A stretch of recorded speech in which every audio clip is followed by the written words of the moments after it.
Olá, eu sou a professora Juliana Fogaça e estamos iniciando a disciplina de Linguística Textual, uma disciplina na qual nós vamos abordar de forma bastante específica e aprofundada o que vem a ser o texto e quais elementos levam um amontoado de palavras, uma imagem, enfim, né, levam algo a ser considerado um texto. Então, todas as especificidades que giram em torno do texto serão abordadas nesta disciplina.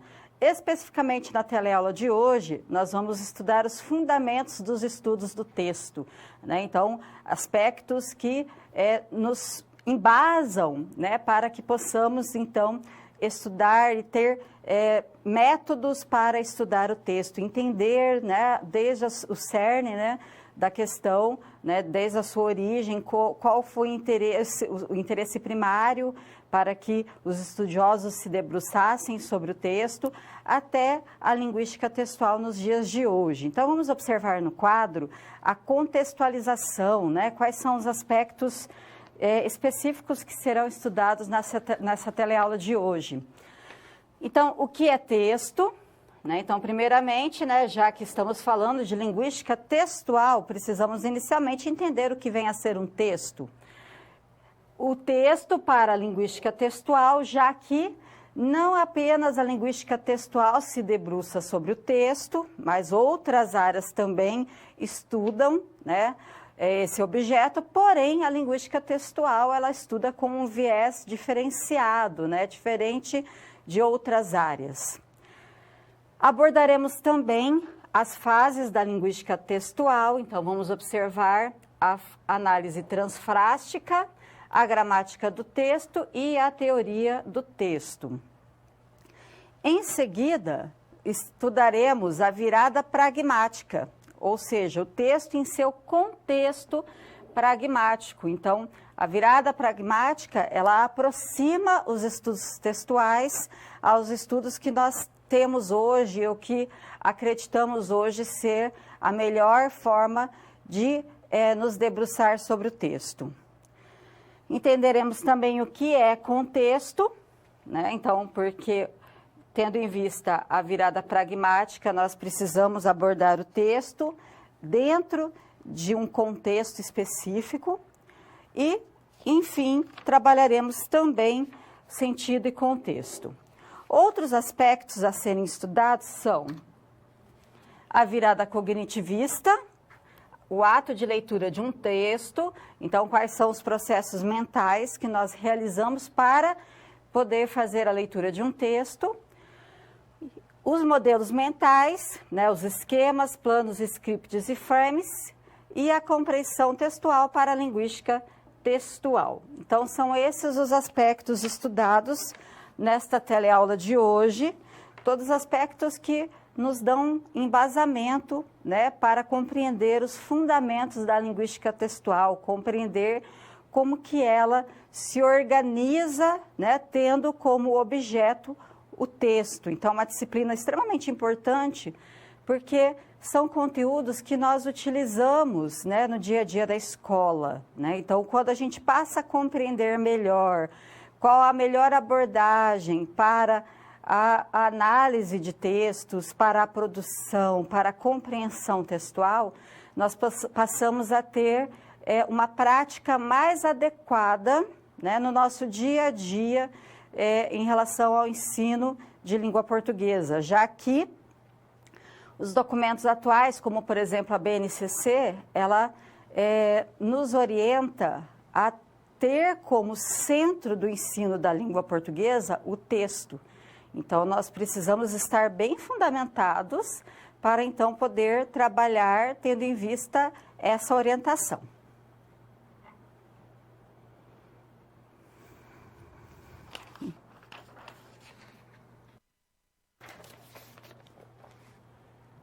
O que é um texto?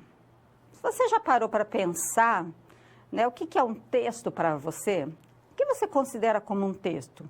Um amontoado de palavras, né, tudo que é escrito, só o que é escrito, né? Então, são questionamentos que muitas vezes nós realizamos no dia a dia ou concepções que nós temos sobre o texto, mas que neste momento, nesta disciplina, é importante nós sistematizarmos esse pensamento e entendermos de fato o que vem a ser um texto.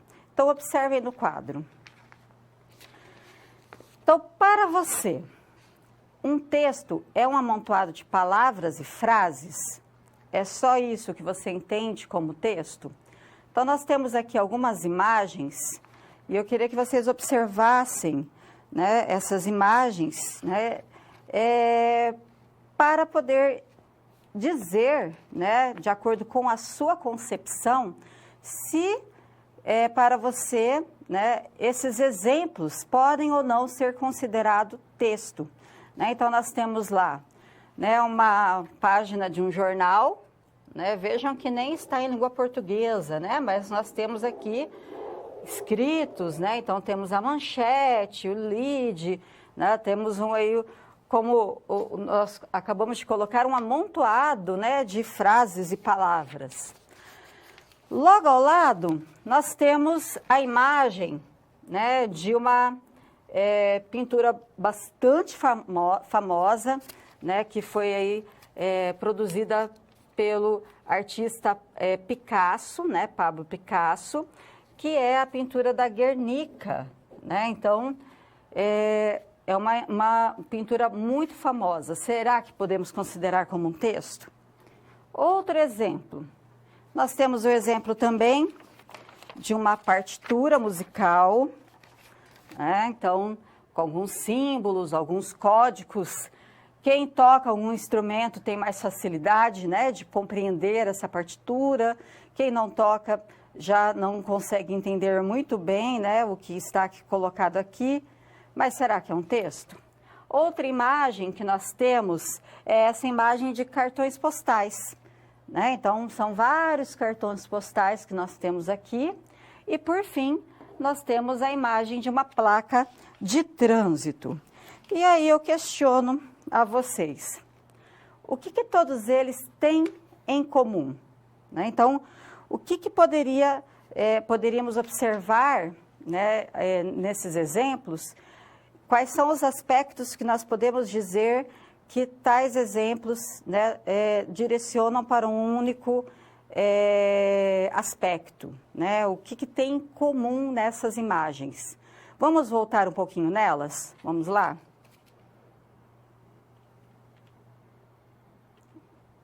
Então, aqui nós temos a imagem do jornal, como eu já coloquei, né? Tem a manchete, tem o lead e tem um código escrito, ou seja, comunica algo. A pessoa que conhece a língua inglesa, ela consegue emitir sentido a partir do código da língua inglesa, né? No caso aqui, o escrito, porque aqui não é língua inglesa, tá, gente? Mas os escritos a gente não consegue enxergar muito bem, né? Mas a gente sabe que pelo título, né, do jornal, o texto está escrito em língua inglesa. Enfim, poderia ser outras línguas, mas a gente tem aqui uma língua, né? Dizeres escritos em alguma língua. Poderia ser, por exemplo, a Folha de São Paulo, né? Então, existem códigos que o falante que se apropria desse código consegue, então, decodificá-lo e consegue ter informações a partir dele. Aqui o outro exemplo, nós temos então, como eu já comentei, a Guernica de Picasso, né, no qual nos traz alguns traços específicos desse artista, né? Nós temos as cores, né? Então o quadro, ele de fato, originalmente ele é preto e branco, a disposição da imagem.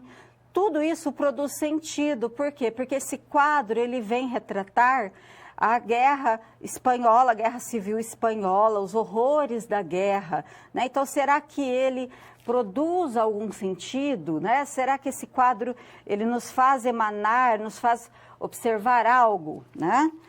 Outro exemplo que nós temos é a partitura, né? A partitura, ela não é um mero conjunto de símbolos aleatórios.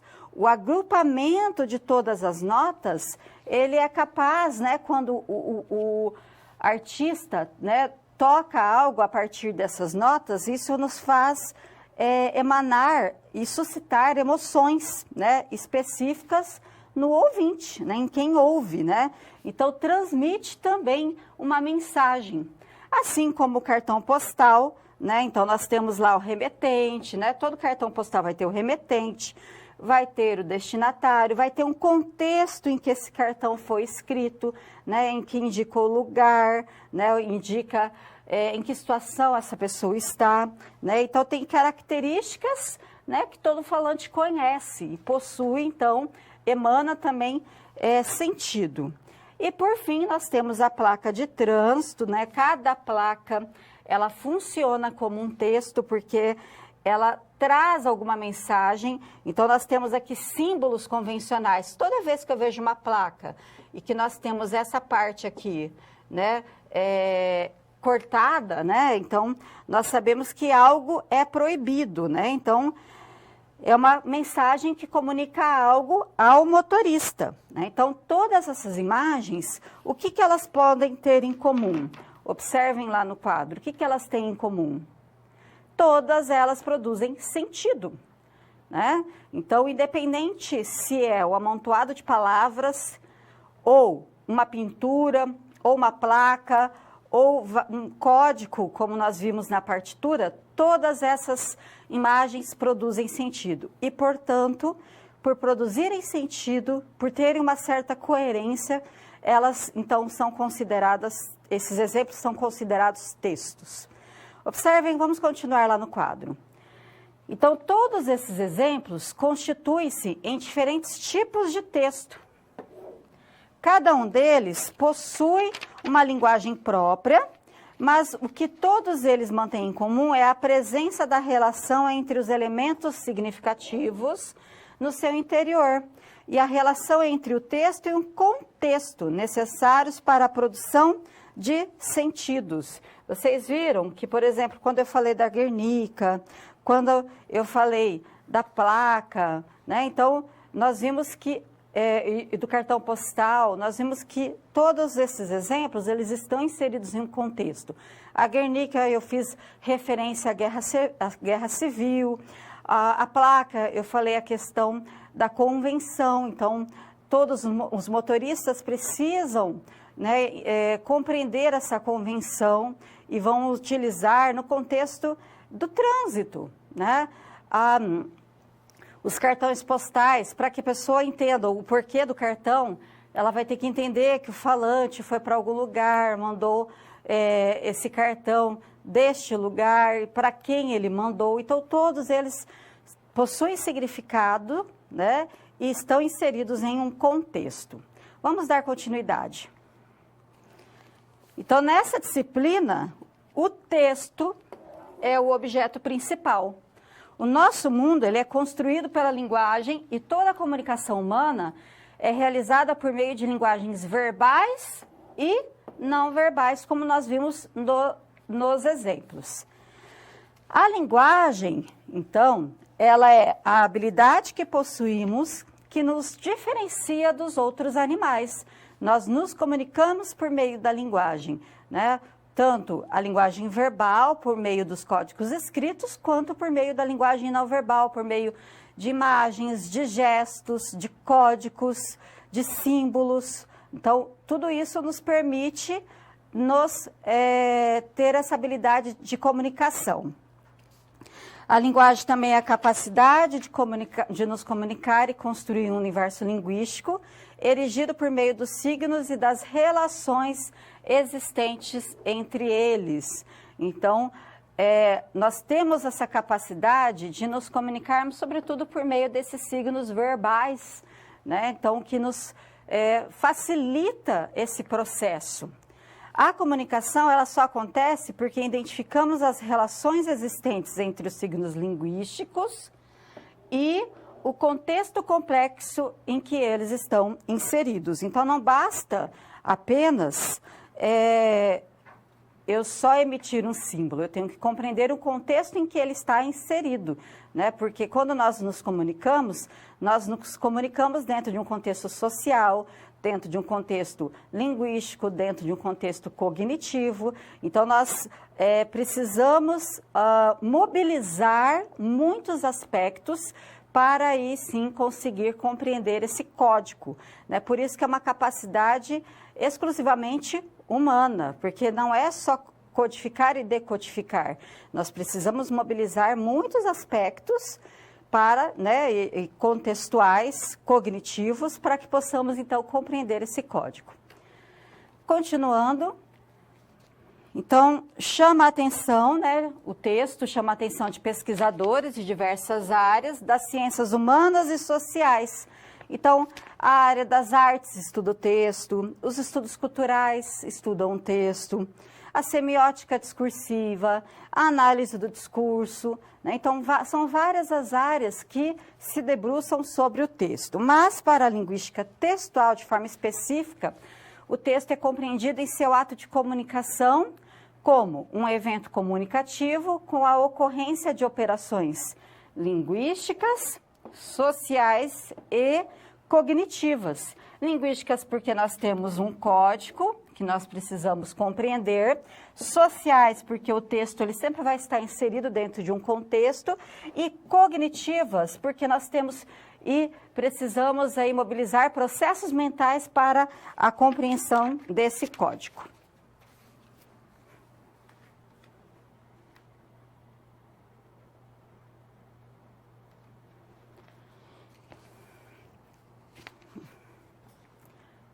Vamos estudar agora a trajetória da linguística textual. Então, a linguística textual, para chegar ao patamar atual, ela passou por algumas fases, né? Então, não é desde sempre que a linguística textual se debruça sobre o texto pensando nesse objeto dentro de um contexto. Não, ela passou por algumas fases até chegar à fase atual. Então, vamos conhecer tais fases. Então, nós temos lá a primeira fase, que é a fase da análise transfrástica, que são fenômenos além da sintaxe e da semântica da frase. A segunda fase, que é a fase da gramática do texto, que se debruça sobre a competência textual do falante. E a terceira fase, que é a teoria do texto, e que observa o texto e o seu contexto de produção, né? Essas fases, elas passam, então, por uma divisão conceitual, mas também cronológica. Então, elas são estudadas e elas aconteceram uma após a outra. Então, por isso que não é só conceitual, é cronológico também. Vamos observar, né, entender a primeira fase, a fase da análise transfrástica. Então, a análise transfrástica, ela parte da frase para o texto. Então, ela ultrapassa o nível da frase. Começa estudando a frase até chegar, então, ao texto de uma forma geral. Compreende texto como uma unidade de sentido construída pelas relações entre as frases que o constituem, né? Então, buscava entender essa fase, ela buscava entender como as orações estabeleciam suas conexões, né? E ver o texto como uma sequência coerente de enunciados. Então, um enunciado após o outro, e como que esses enunciados estabeleciam as conexões. Era esse o objetivo específico da análise transfrástica. E vai além do limite da frase, né? Então, a coerência aqui ela é colocada como um critério central para se definir o que era um texto, do que não era. Se duas ou mais sentenças faziam uso dos mecanismos interfrásticos, poderiam, então, ser considerados um texto, né? Então, o objetivo era entender essas relações entre as frases para que essas relações pudessem constituir um texto. Então, a coerência era vista a partir desses mecanismos interfrásticos. No entanto, os estudiosos, eles começaram a perceber, né, que esses mecanismos, que essas análises, elas não eram suficientes, né, para a compreensão de um texto, né? Só entender as relações entre as frases que as frases estabeleciam, né, ou seja, a coesão, não era suficiente para se compreender o texto na sua totalidade. E aí nós avançamos para a segunda fase. Então, observem lá no quadro, a fase da gramática do texto. Então, na primeira fase, a análise transfrástica, nós temos, então, da frase para o texto, né? A análise da frase para o texto. Já nessa segunda fase, a gramática do texto, nós temos a análise do texto para a frase. Então, o texto é uma unidade linguística mais elevada e o objeto central da linguística. Deixa-se de pensar de forma ascendente das unidades, né, das frases para o texto e parte-se do texto em direção às unidades menores, né? Então, como eu falei, é o contrário da análise transfrástica. Qual que era o método, então, de análise? Segmentar e depois classificar, mas sem perder de vista a função textual de cada um dos elementos. A gramática, nós temos este nome nessa fase, né, de gramática do texto, por quê? Porque para essa época, né, então, a gramática era considerada um sistema de regras finito e recorrente, que todos os falantes de uma determinada língua partilham, né? Então, qual que era a ideia que se tinha? Que todos os textos, né, que os textos poderiam, na verdade, ser classificados pela estrutura. Por isso que é gramática do texto. Então, se eles descrevessem todas as estruturas possíveis, isso daria conta, né, de explicar qualquer tipo de texto, né? Então, vê o texto como uma estrutura, por isso que é gramática de texto. Vamos dar continuidade. E o que estava em foco, né, nesta fase era a competência textual do falante.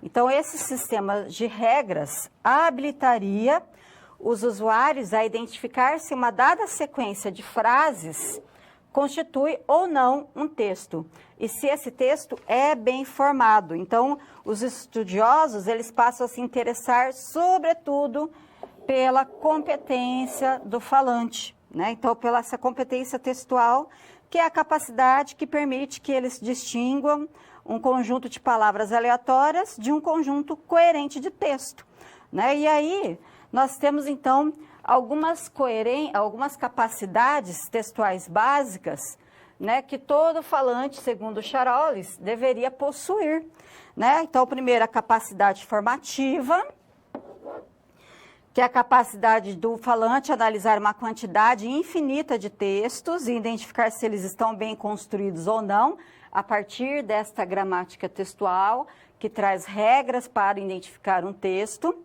A capacidade transformativa, que é a capacidade do falante de resumir, de parafrasear, de sintetizar um texto, ou também de criar um título para ele. É uma capacidade que nós, de fato, temos, né? De transformar, de resumir, né? E a capacidade qualificativa, que é a capacidade de identificar e produzir um texto de um determinado gênero específico, né? Então, é a capacidade que nós temos de produzir um texto, mas também de identificar esse texto dentro de um gênero, né? Então, essa fase é uma fase que sofreu bastante influência do gerativismo. Justamente, né, por trabalhar aí com questões muito voltadas para o inatismo, para a estrutura, né, do texto de forma específica. A gramática textual, ela deveria, então, ter basicamente as seguintes tarefas. Primeiro, a verificação do que faz com que um texto seja um texto. Depois, o levantamento de critérios para a delimitação do texto. E a diferenciação de várias espécies do texto, passando, então, por essas três capacidades, né, cunhadas aí por Charolles. Por fim, né, então, nós chegamos à teoria do texto. Por quê? Porque se viu, né, na época, que só estudar a estrutura textual e pensar no texto como uma estrutura gramatical com regras finitas não seria suficiente para dar conta de todos os textos que circulam na sociedade, né? Porque se nós pensarmos a língua, né, bem como os textos, né, eles não são elementos estáveis na língua. De acordo com as demandas sociais, nós temos a criação de novos textos. Então, como a partir de estruturas, né, fechadas, nós podemos, então, entender e compreender esses novos textos. E aí nós partimos para a terceira fase. Vamos observar no quadro? Que é a fase da teoria do texto. Então, é nessa fase que a gente tem uma grande virada para os estudos textuais. O texto ele passa a ser tematicamente orientado. Então, ao contrário das gramáticas textuais, preocupadas em descrever a competência textual de falantes ou ouvintes idealizados, propõe-se a investigar a constituição, o funcionamento, a produção e a compreensão dos textos em uso. Então, aqui não é só o texto pelo texto. Olhem só, essa palavrinha ela é extremamente importante para esta fase. Textos em uso. E isso, então, acaba mudando totalmente a percepção sobre o texto. Então, nós passamos a considerar os contextos em que esses textos foram produzidos e que serão produzidos. Então, é algo extremamente importante que fez com que houvesse uma virada nos estudos textuais. De um produto acabado, ele passa a ser visto como um processo em construção, né, que só se realiza por meio de aspectos sociocognitivos, interacionais, comunicacionais, né? Então, o texto, né, ele não é mais um produto. Eu tenho lá o produto e eu vou analisar como se fosse uma caixinha fechada. Não, o texto ele passa a ser visto como um processo, e aí nós consideramos as interações que perpassam esse texto, o contexto de produção, os aspectos sociais, então tudo isso passa a ser visto. Vamos dar continuidade? Então, noções como interação, textualidade, contexto, intertexto passa a ser o centro das preocupações dos linguistas dessa área. Então, pretende-se entender o funcionamento do texto e não mais as regras de um sistema abstrato. Entender o porquê da produção desse texto, tendo em vista, então, esses aspectos que giram em torno do seu contexto de produção.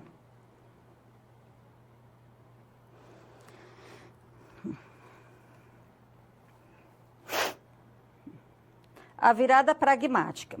A linguística textual, ela passou por diversas fases. A análise transfrástica, a gramática do texto e a teoria do texto. A partir da teoria do texto, nós temos, então, uma virada pragmática, onde o texto ele é visto, ele é concebido a partir do seu uso. Então, vamos observar no quadro aspectos específicos dessa virada pragmática. Então, quando os pesquisadores, né, essa virada pragmática, ela acontece quando os pesquisadores passaram a compreender o texto dentro do seu contexto pragmático. O falante aqui, ele já não é mais um falante idealizado, né, diferentemente das outras fases, né, da linguística textual.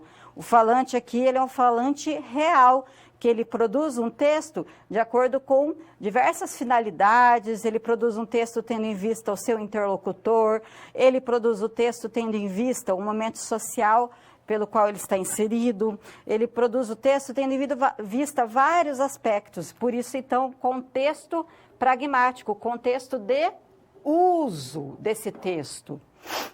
A pragmática nos estudos da linguística textual, então, ela envolve as pesquisas sobre o texto, que compreende do texto ao contexto, isto é, do texto até as condições externas que permitem sua produção, recepção e compreensão. Então, lá nos anos 70, né, não previa mais um falante, né? Os estudiosos não previam mais um falante idealizado, um falante que estava engessado dentro de uma estrutura abstrata do que seria o texto e que iria escrever o texto somente dentro deste modelinho, né, da gramática textual. Não, um falante ele passa a ser um falante real, considerando o uso, né? Então, havia, então, nessa época, a preocupação sobre a constituição, o funcionamento, a produção e a compreensão do texto no seu uso real. Então, para a época, falar de texto em uso provocou uma verdadeira guinada no rumo dos estudos textuais. Até então, não se tinha essa concepção de texto no uso. E isso só passou a ser possível porque os pesquisadores eles começaram a compreender o texto justamente dentro do contexto pragmático. E por isso que a gente chama essa fase de virada pragmática, né? Então, nós temos o texto concebido como uma manifestação verbal constituída de elementos linguísticos selecionados e ordenados pelos falantes durante a atividade verbal, de modo a permitir aos parceiros da interação não apenas a depreensão de conteúdos semânticos, né? Não somente esses conteúdos, em decorrência da ativação de processos e estratégias de ordem cognitiva, como também a interação ou a atuação de acordo com práticas socioculturais. Então, que envolve não só a parte escrita, a parte do código, os sentidos que são emanados por meio desse código, mas também, né, os aspectos socioculturais que nos fazem compreender esse código dentro de um contexto. Porque uma coisa é eu pegar um texto que foi escrito atualmente, no qual nós estamos inseridos dentro de uma realidade, né? Nós vamos entender esse texto dentro dessa realidade que nos cerca. Mas se eu pegar um texto lá da década de 70, eu vou precisar mobilizar, né, aspectos históricos, sociais que ocorriam naquela época para conseguir compreender esse texto, né? Não dá só para entender o texto por aquilo que está escrito. Eu vou ter que entender qual que era o contexto histórico da época, como que era a sociedade da época, para aí, a partir disso, então, conseguir emanar sentidos reais sobre esse texto. Vamos dar continuidade. Então, na virada pragmática, a noção do texto passa a considerar os atos de fala, né, ações que são praticadas pelos falantes no ato de produzir um texto. Nesse caso, o que está em jogo é o contexto, né? Então, considerando os atos de fala, né, então vamos, por exemplo, pensar num e-mail, né? Vou mandar um e-mail para o professor, né, pedindo para que ele envie as notas finais da disciplina. Então, nesse e-mail, eu vou ter a saudação. Então, são vários atos de fala que nós mobilizamos, né, ao fazer essa solicitação. Então, eu vou ter um e-mail, um gênero específico, onde eu tenho uma saudação, onde eu tenho a solicitação, né, onde eu tenho a despedida, o agradecimento, né? Então, são elementos, né, que envolvem atos de fala específicos desse gênero. Eu tenho que contextualizar o professor para que esse texto, então, faça sentido. Outro aspecto importante, observem lá no quadro, deixa eu voltar aqui, é que o texto passa a considerar a atividade verbal consciente. O falante tem uma intenção ao falar ou ao escrever. Ele faz uso de certos elementos linguísticos que causam diferentes efeitos de sentido. Então, o autor, ao escrever um texto, tem a consciência das escolhas que faz, né? Então, se é um professor que eu tenho mais intimidade, de repente, na saudação, né? Então, eu posso fazer uma escolha, né, que seja mais afetiva, né? Olá, querido professor.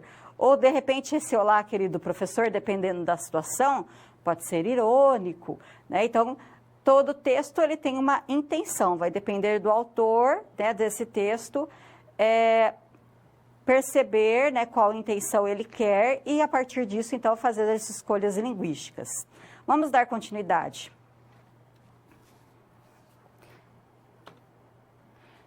E também deve considerar a atividade interacional. Quem escreve um texto faz isso com a intenção de que alguém leia, e só é possível ler um texto que alguém tenha escrito, né? Então, segundo Bakhtin, toda palavra comporta duas faces, né?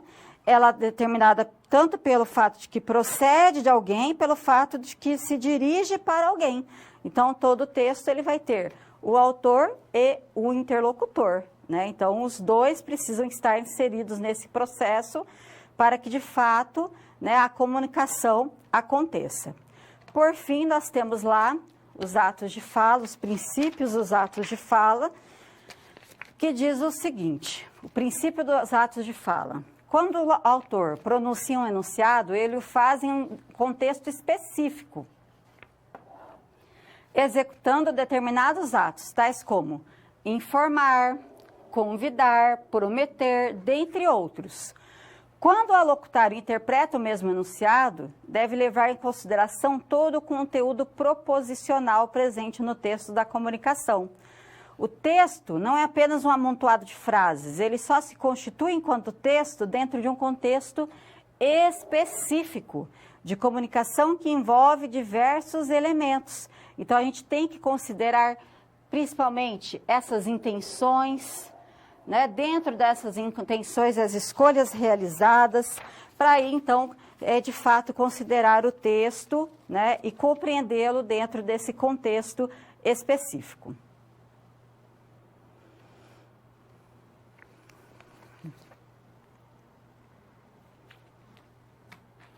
Nós temos agora uma primeira situação-problema. Vamos conhecê-la? Então, o Leonardo, ele é professor de redação na Escola Estadual Campo Belo, na cidade de São Paulo. Ele pediu para que seus alunos fizessem um texto sobre a desigualdade social no Brasil, com o intuito de trabalhar as habilidades de escrita dos alunos para que eles possam prestar a prova do Enem. Após explicar como os alunos deveriam escrever a redação passo a passo, uma aluna levanta a mão e pergunta ao professor se ela precisa colocar um título em seu texto. E essa é uma pergunta comum, né? A gente sempre, quando nós trabalhamos com textos em sala de aula, né?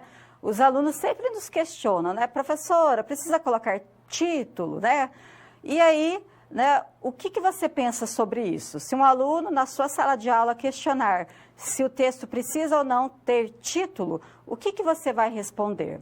Vamos dar continuidade, né? Então, olhem lá o que o Leonardo, né, esse professor, ele fala. Ele explicou que o título, nesse caso, é opcional, uma vez que o próprio MEC não exige que as redações do Enem tenham título. Após dar essa explicação, Leonardo pensou consigo mesmo: será mesmo, né? Será que formular um título é parte da produção de texto?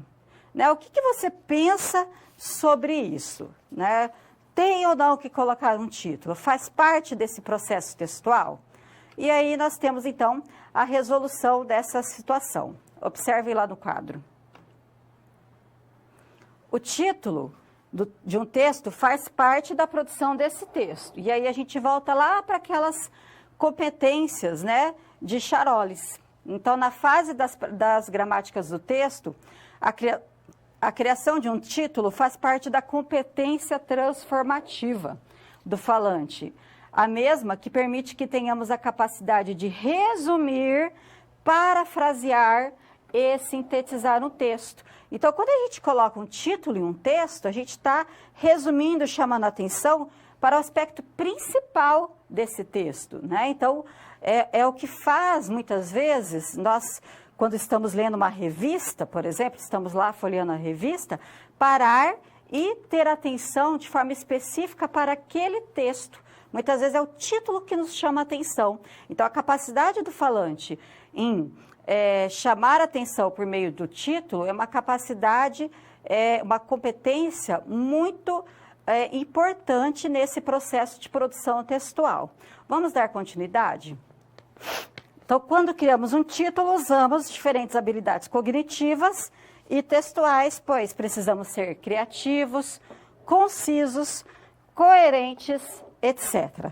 Então, nesse sentido, eu, professora Juliana, eu sim peço para que meus alunos coloquem títulos em suas produções.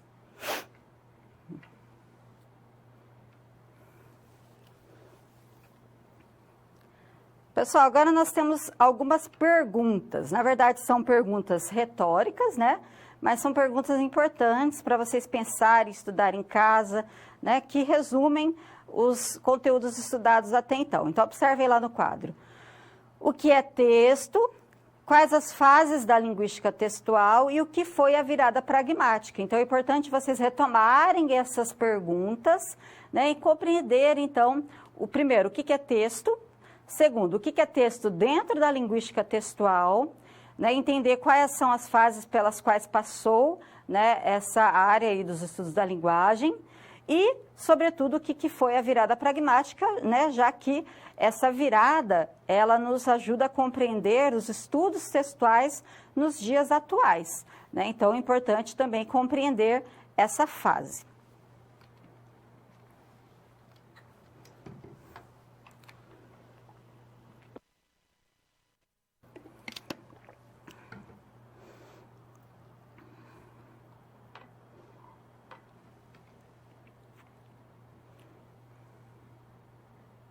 Contexto, né?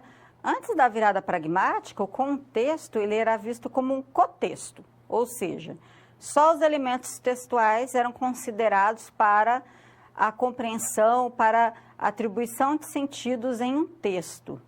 Porém, com a virada pragmática, com a fase da teoria do texto dentro da linguística textual, nós passamos a observar e a conceber o contexto como um aspecto fundamental para a análise do texto, né? Então, o contexto, ele nos leva a compreender não somente os aspectos, os códigos escritos que estão inseridos num texto, mas tudo que envolve a sua produção, né? E tudo que envolve a sua recepção. Então, vamos observar no quadro, né? O que envolve, então, a questão do contexto. O contexto, ele substitui a noção de competência, que era aquela noção, né, que nós víamos dentro da fase da gramática do texto, né, em que o falante, ele tinha competências específicas, né, para compreender um texto, mas nós vimos que é importante nós falarmos que essas competências elas não são suficientes, embora sejam importantes. E o contexto, então, ele deve ser considerado um conjunto sociocultural e histórico comum a todos os membros inseridos em uma sociedade e também como espaço de interação construído pelos próprios sujeitos na atividade interacional. Ele é um contexto sociocultural, por quê? Porque vai depender de cultura para cultura, de sociedade para sociedade. Então, um texto escrito aqui no Brasil, de repente, ele não tem o mesmo sentido, né, para um leitor lá da Noruega. Por quê? Porque esse leitor da Noruega, ele tem que estar inserido nesse conjunto sociocultural, nesse contexto sociocultural, para compreender, então, os aspectos ali colocados. O texto, ele só pode ser compreendido em sua relação com o contexto. O sentido é fruto desse último, o que permite que tenhamos, então, a tríade: texto, contexto e sentido. Então, primeiramente, a gente tem o texto. Esse texto, ele é produzido e ele deve ser recepcionado tendo em vista esse contexto de produção e o sentido, ele vai emanar a partir, então, desse contexto. Ou seja, a estrutura interna não é suficiente para a compreensão do texto. Se eu tivesse somente esse elemento aqui, ele não seria suficiente para que pudéssemos conseguir aí emanar sentidos a partir desse texto. Dando continuidade, apenas após reconhecer o contexto é possível definir as estratégias a serem utilizadas tanto na produção quanto na recepção e interpretação do texto. Então, quando, por exemplo, um professor de língua portuguesa, ele vai pedir para um aluno produzir um texto, né, muitas vezes o professor aparece só com um tema, né? Então, falar um tema bem geral, minhas férias, né? Mas o aluno, ele precisa entender, né, e essa é a dificuldade, muitas vezes, do aluno em compreender o porquê escrever um texto, por que ele tem tanto que desenvolver a capacidade textual. Mas, na verdade, o professor ele deveria pensar no contexto de produção. Então, ele deveria deixar de forma clara qual que é a finalidade desse texto para o aluno, né? Em que contexto, né, esse texto ele pode circular, né? Quais os suportes que esse texto pode circular, né? Para quem que esse texto ele é dirigido, né? Qual a situação social, né, da produção desse texto. Então, deixar claro o contexto, e aí sim o texto ele passa a fazer mais sentido para aquele aluno. Porque se o professor só apenas der um tema e não trabalhar esse contexto, o aluno fica sem saber o porquê. Para que eu vou escrever?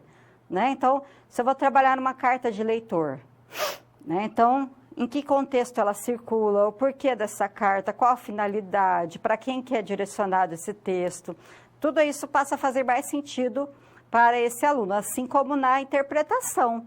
Quando o texto foi produzido, quem que é o autor, né? Qual que é o contexto ideológico, enfim, aspectos que fazem esse processo ter mais sentido. Vamos dar continuidade?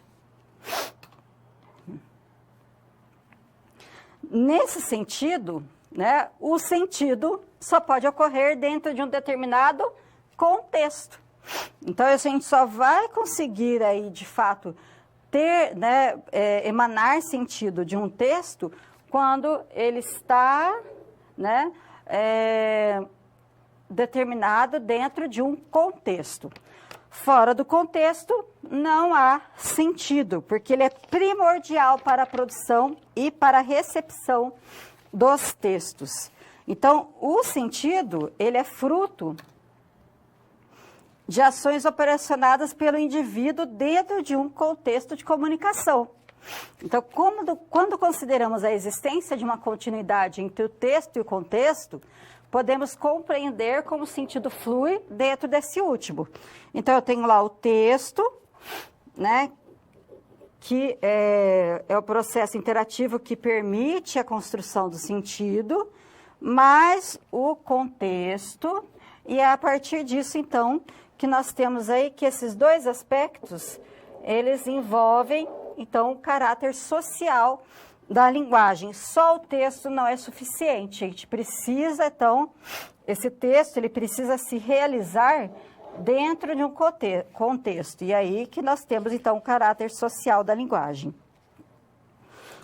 E é interessante que nós temos um autor, o Wemyss, né, que ele desenvolveu um quadro conceitual para que o contexto, né, ficasse mais conhecido. E esse quadro aqui ele chama de speaking, né? Então, cada letra apresenta uma característica específica do contexto. Então, o S aqui, situação, é o tempo e lugar do ato de fala. O P, de participantes, né? Então, envolve tanto aquele que fala como aquele que recebe essa fala, recebe esse texto, né? Então, são a audiência desse texto, os fins, os propósitos, né, da comunicação, a sequência de atos, né? Então, a forma e a ordem do evento, os códigos, né? Então, a tonalidade, né? Se for uma fala, né?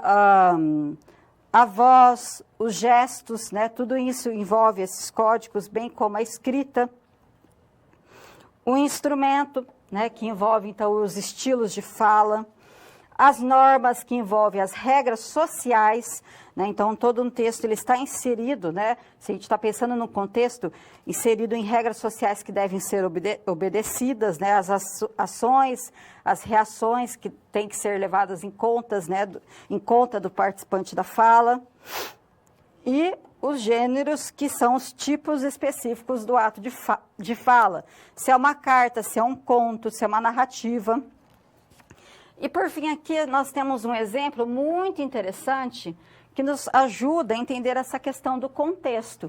Então, se nós estivermos viajando e nessa viagem, né, de um cruzeiro, por exemplo, nós avistamos, assim, lá no meio do mar, um iceberg. Quando a gente avista a ponta do iceberg, nós não temos a noção do tamanho, né, dessa estrutura aqui de gelo, né? A gente, vendo a ponta, a gente acha que é só aquilo, mas olha o tamanho dessa estrutura, né? Uma estrutura gigantesca.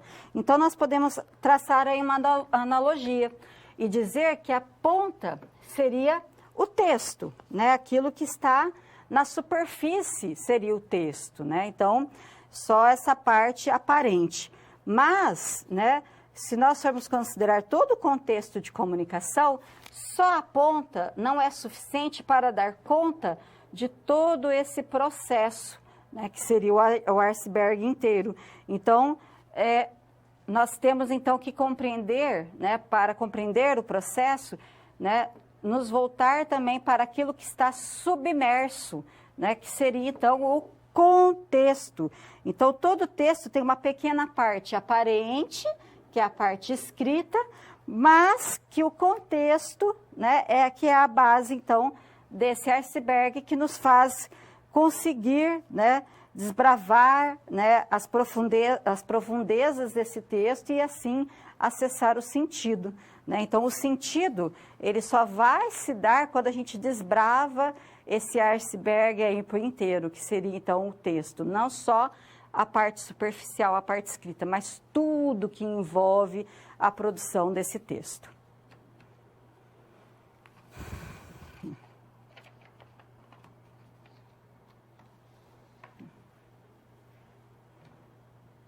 Dentro da linguística textual, então, nós tivemos a virada pragmática e também tivemos a virada cognitivista, né? Então, a virada pragmática que se volta para o texto, né, em uso, né, o texto em seu contexto pragmático, e a virada cognitivista, que ela envolve os processos mentais, né, os fenômenos mentais que nos permite produzir sentidos, né? Então, quais são as estratégias, quais são os processos mentais realizados para a produção de sentidos? Então, vamos observar lá no quadro. Então, no ato de leitura de um texto, nós ativamos e relacionamos todo o conhecimento de mundo e experiências que temos com a informação nova ou reconhecida de um texto, né? Então, para que nós possamos compreender um determinado texto, nós mobilizamos algumas estratégias sociocognitivas e interacionais. Então, quando a gente fala em estratégias sociocognitivas, ao, né, compreendermos, ao realizarmos esse processo de compreensão de texto, de apreensão de sentidos de um texto, nós precisamos mobilizar, então, esses aspectos sociocognitivos que envolvem o conhecimento de mundo que nós adquirimos ao longo da nossa vida e, né, ligado a isso, as nossas experiências, né? Então, isso é algo que tem sido constantemente estudado, né, pela linguística do texto, né? E é isso que nós podemos considerar como virada cognitivista. Então, a leitura de um texto, ela exige mais do que compreender uma palavra, uma frase, um parágrafo. Compreendemos o mundo e, por consequência, o sentido de um texto. Então, observe que nós vamos avançando, né? Então, O texto, inicialmente, ele era considerado a partir das frases, depois foi considerado a partir da sua estrutura textual, depois foi considerado a partir do contexto, mas tudo isso são aspectos importantes, mas não suficientes, né? Porque nós precisamos também levar em consideração os processos mentais, precisamos levar em consideração a experiência do falante e o conhecimento de mundo que ele tem, né? E são aspectos que, sim, são importantes para a apreensão de sentidos. Vamos dar continuidade? Então, não temos acesso ao sentido de forma direta. É preciso que mobilizar outros elementos para que possamos chegar a ele. E com isso, nós temos então que o texto, ele não é um produto acabado, ele é um processo que envolve a mobilização dos conhecimentos e das experiências que nós temos. E no processo de leitura, o texto continua a ser construído. Então, quando estamos lendo, né, então nós passamos a continuamos nesse processo de construção, porque não basta observar só aquilo que está ali posto, está escrito. Nós mobilizamos também nosso conhecimento, né, para a construção de sentidos desse texto. Então, observem aqui o que nós temos nessa citação. Então, ao ler um determinado texto, o leitor busca em sua memória o conhecimento prévio que tem sobre aquele assunto e relaciona o seu conhecimento com as informações adquiridas no momento da leitura. Então, olha o processo que é realizado. No momento da leitura, o que eu estou lendo ali, eu vou relacionar com aquilo que eu já sei, né? E aí, sim, nós vamos produzindo sentido. Então, realizando uma atividade de produção de sentidos.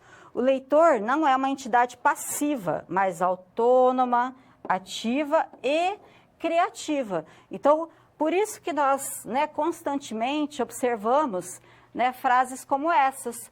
Pessoas que leem mais compreendem melhor um texto. Por quê? Porque quanto mais você lê, mais conhecimento prévio você terá para relacionar com aquilo que está escrito no texto. Então, quanto mais eu leio, mais eu vou ter essa habilidade de estabelecer relações. Então, a leitura, por isso que a gente precisa, a todo tempo, incentivar a leitura em nossos alunos, né? Se a gente tem um aluno que é leitor, com certeza ele vai ter mais facilidade no processo de compreensão e interpretação textual do que um aluno que não lê.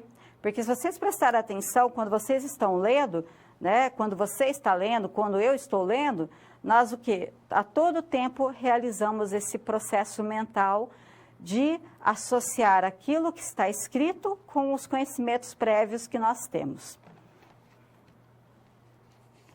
Então, a leitura de um texto, né? Então, ao ler um texto, né, o leitor, ele faz hipóteses, previsões, reconhece informações, acrescenta outras, né, que não estão no texto, mas que fazem parte do seu conhecimento prévio, né, adquirido durante a sua vida, durante a sua experiência. Então, não pode ser uma leitura ingênua, né, e essa leitura, ela passa a não ser ingênua quando nós ativamos esse conhecimento prévio, a gente não aceita tudo que está no texto. A partir do momento que a gente tem esse conhecimento prévio e esse conhecimento prévio desenvolvido, aí nós vamos ter maior habilidade de desenvolver essas hipóteses, de estabelecer essas relações, né? E por isso, então, que a gente não produz aí e não realiza uma leitura superficial, porque isso vai, então, depender do meu conhecimento de mundo e das minhas experiências. Por fim, vamos lá no quadro. Um mesmo texto jamais será compreendido da mesma forma por todos os seus leitores. Por quê? Porque cada leitor vai ter aí uma experiência diferente do outro leitor, vai ter um conhecimento de mundo diferente do outro leitor. Depende muito, então, das leituras prévias, dos estudos que ele realizou, das experiências que ele teve, de viagens, de conversas, de palestras, de enfim, de tudo que envolve a sua vida. Então, por isso que o mesmo texto ele vai ser diferente para cada um dos leitores.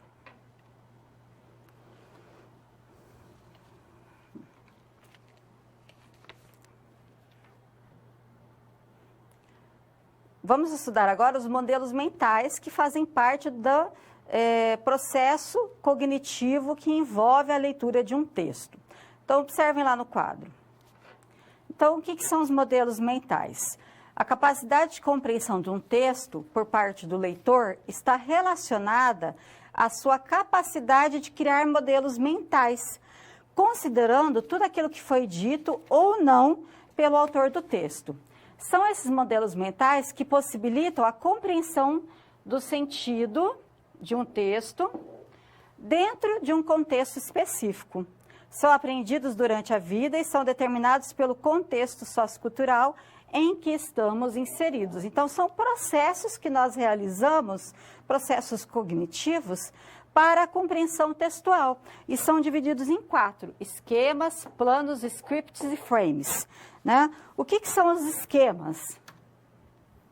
São as estruturas cognitivas que se interrelacionam com o conhecimento que temos, considerando as sequências temporais ou causais.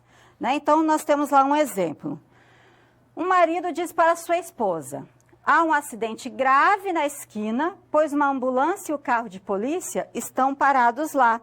Como que ela sabe que é um acidente grave? Né? Alguém foi lá e disse para ela que o que aconteceu na esquina foi grave? Não, na verdade, o que ela faz? Ela mobiliza, então, essas estruturas cognitivas, esses esquemas, que fazem ela relacionar, por exemplo, a ambulância, né, a um carro, né, que transporta aí paramédicos para socorrer vítimas e vítimas graves, assim como, né, o carro de polícia, que também, né, está lá, né, para fazer um boletim de ocorrência, tendo em vista, então, esse acidente. Então, observe que são aspectos, né, informações não ditas, mas que, né, por haver esses elementos, né, dentro dessa cena, dentro desse contexto, isso faz, então, com que essa esposa mobilize esse conhecimento e chegue a essa conclusão. Então, a mulher, ela compreende, né, essa mulher desse exemplo, ela compreende a mensagem por meio da ativação do conhecimento prévio que tem, usando, então, esses esquemas mentais. E o conhecimento prévio, como eu já disse, envolve o fato de saber para que serve uma ambulância, né, o objetivo, a finalidade da ambulância num local de acidente e também o carro de polícia. Dando continuidade, nós temos os planos, né, conjunto de conhecimentos sobre como devemos agir para alcançar determinados objetivos pré-estabelecidos. Todos os elementos estão numa ordem previsível e conduzem a um fim planejado, né? Diferentemente, então, dos esquemas, porque, na verdade, aqui nós temos, então, esse fim planejado, né? A gente pensa, quando a gente tem o plano, por isso que é plano, né? A gente envolve, né, e precisa relacionar plano a planejamento. E todo planejamento tem o quê? Uma finalidade. Né? Então, esse esquema está muito voltado para a finalidade do ato comunicativo. E para se alcançar a finalidade, a gente precisa, então, aí realizar um plano, né? Então, o leitor, o ouvinte, ele consegue o quê? Perceber a intenção do autor ou falante. E nós temos o seguinte exemplo.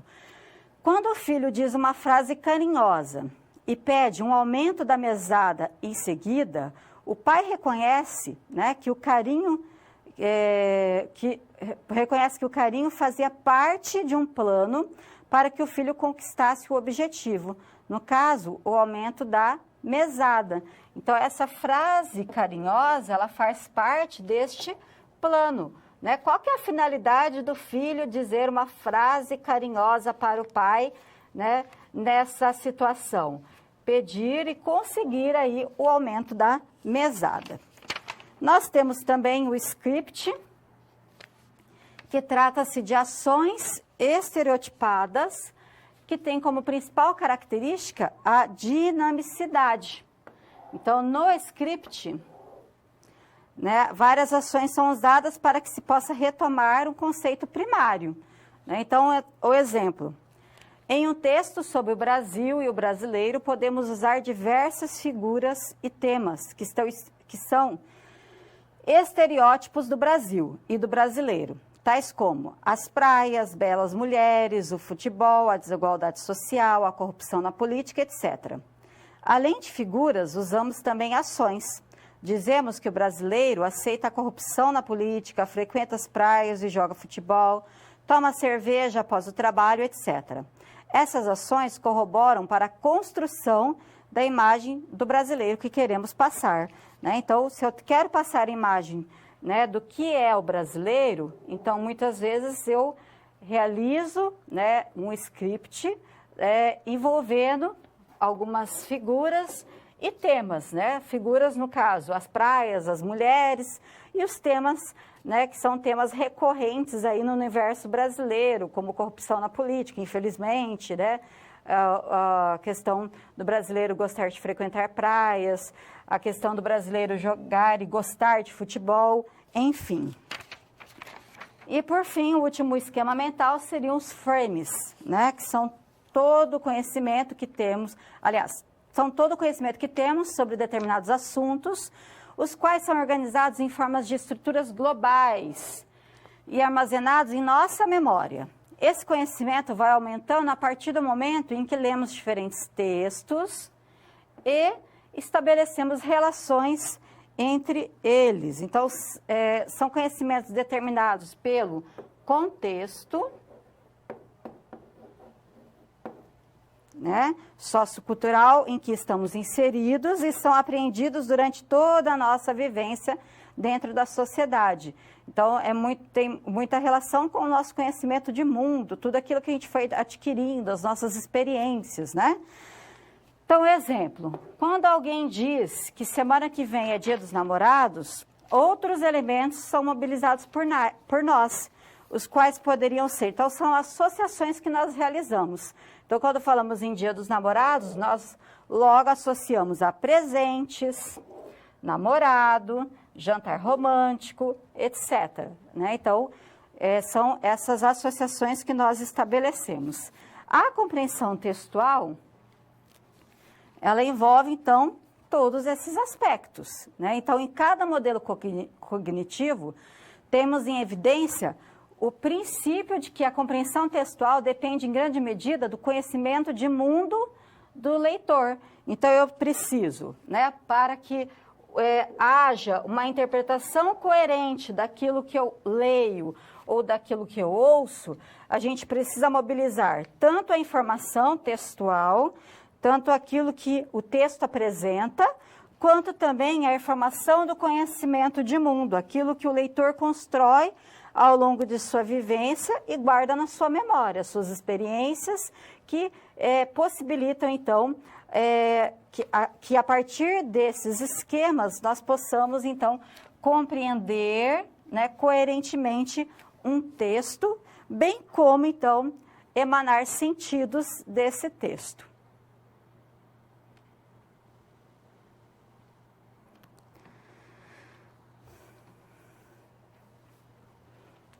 Pessoal, agora nós temos uma segunda situação, o problema. Vamos conhecê-la?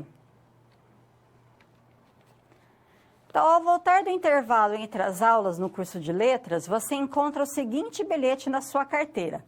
Me encontre. Ah, e aí? Né? Se eu encontro um bilhete desse na minha carteira, eu vou saber, né? Você vai ter ideia quem escreveu esse bilhete?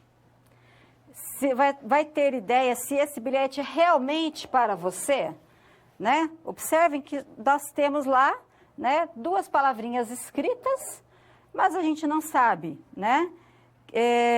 Quem que escreveu o bilhete, né? A gente não sabe, na verdade, né, qual a finalidade, para quem foi dirigido, enfim.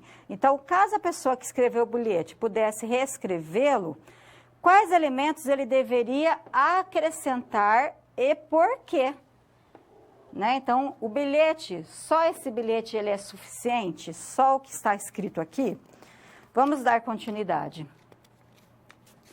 Então, ó, a gente precisa pensar em alguns aspectos. Pedido de um encontro. Se é o pedido de encontro, então é preciso que alguns elementos do contexto sejam comuns aos dois locutores, né? Então, o autor compartilhar pelo menos alguns elementos do contexto com o leitor, né? Quem escreveu o bilhete, ele precisa aí deixar claro, né, alguns aspectos para que esse leitor, né, compreenda o que ele quis dizer, compreenda a finalidade e que, de fato, né, realize a ação pretendida pelo autor.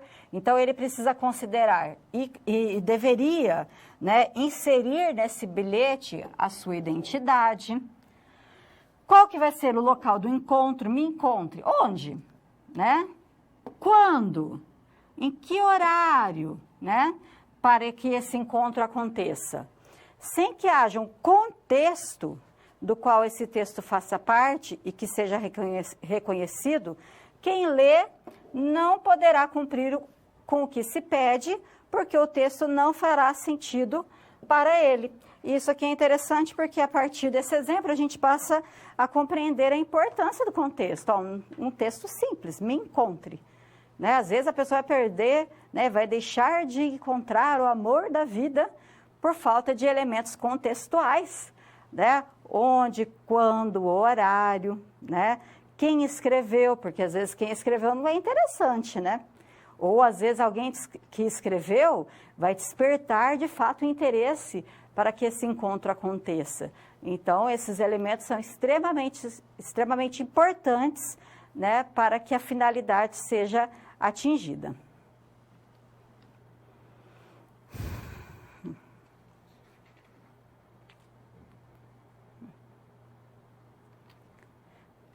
Pessoal, agora tendo em vista, né, o que nós estudamos, né, nesse segundo momento da nossa aula, nós temos algumas perguntas para orientar, né, que são importantes para orientar o seu estudo, né, para orientar e para que você possa pensar aí de uma forma mais acentuada, né, em relação aos conteúdos vistos nessa primeira teleaula de linguística textual. Então, observem no quadro. Então, qual a importância do contexto para a produção e compreensão textuais? Né? Por que o contexto ele é importante tanto para que possamos produzir um texto, quanto para que possamos compreender esse texto? Né? Cite características do contexto. O que a gente tem que levar em consideração quando nós pensamos em um contexto, né?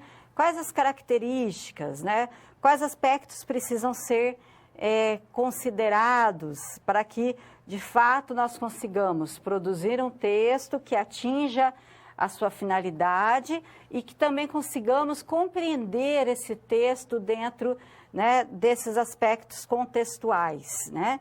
E o que são os modelos mentais? Para que servem os modelos mentais? Pense aqui, tendo em vista os aspectos cognitivos, né? Quais são os processos mentais mobilizados por um ouvinte ou por um leitor para que ele consiga, aí, de fato, depreender sentido de um texto, né? Quais são esses modelos, né? Então, pense em cada um desses modelos, como que eles se realizam, né, nesses processos, para que a gente compreenda e depreenda sentido de um texto, né? Então, são 3 perguntinhas aí que são importantes para direcionar os estudos de vocês.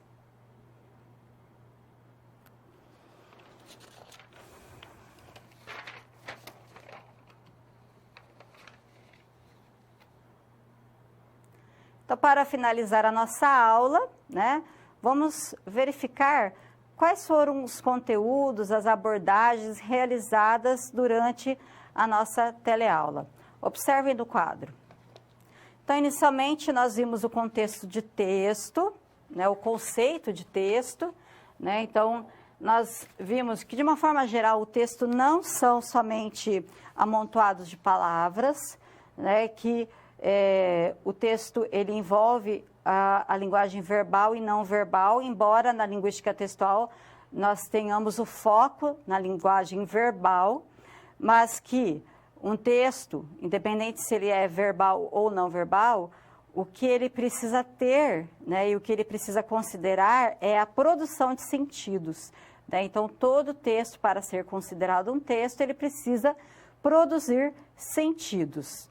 E, para isso, né, nós temos que considerar que o texto ele está envolvido em um contexto, né, e envolve vários aspectos, como os aspectos sociais, cognitivos, linguísticos, né? Tudo isso nós precisamos envolver, mobilizar, para aí sim considerar um texto como um texto.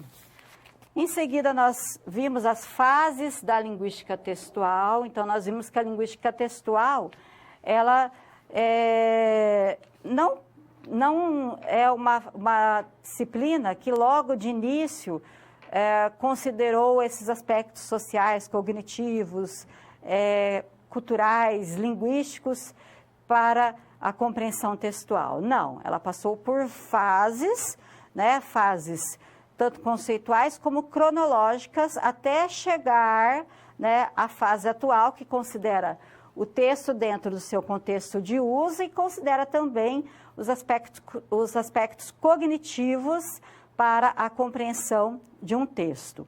Vamos continuar. Estudamos também o que é contexto e quais aspectos devem ser considerados, a importância do contexto para a produção de sentidos, né? A relação entre sentido e contexto, o que envolve a leitura de um texto. Então, além da mobilização do contexto, né? Então, além da mobilização da finalidade, de saber para quem o texto é dirigido, para saber a situação em que aquele texto foi produzido, o contexto cultural, o contexto histórico, é importante também o quê? O que envolve a leitura de um texto? Mobilizar também os modelos mentais, né, que entram, então, na fase da linguística cognitivista, né, que envolve, então, esses modelos mentais. E para a compreensão do texto, então, para a linguística textual, nós precisamos considerar o texto e precisamos considerar também, né, todos esses aspectos que envolvem, né, os modelos mentais, que envolvem informações e conhecimento de mundo do falante, que fazem, então, produzirmos sentido, né, quando analisamos um texto. Então, são aspectos importantes, né, que nos fundamentam, né, que nos trazem fundamento para entender a importância da linguística textual dentro dos estudos da linguagem. Então, tudo que vimos hoje são aspectos que nos embasam para compreender a importância desta área dentro dos estudos da linguagem. Eu agradeço a atenção de todos e até a nossa próxima teleaula.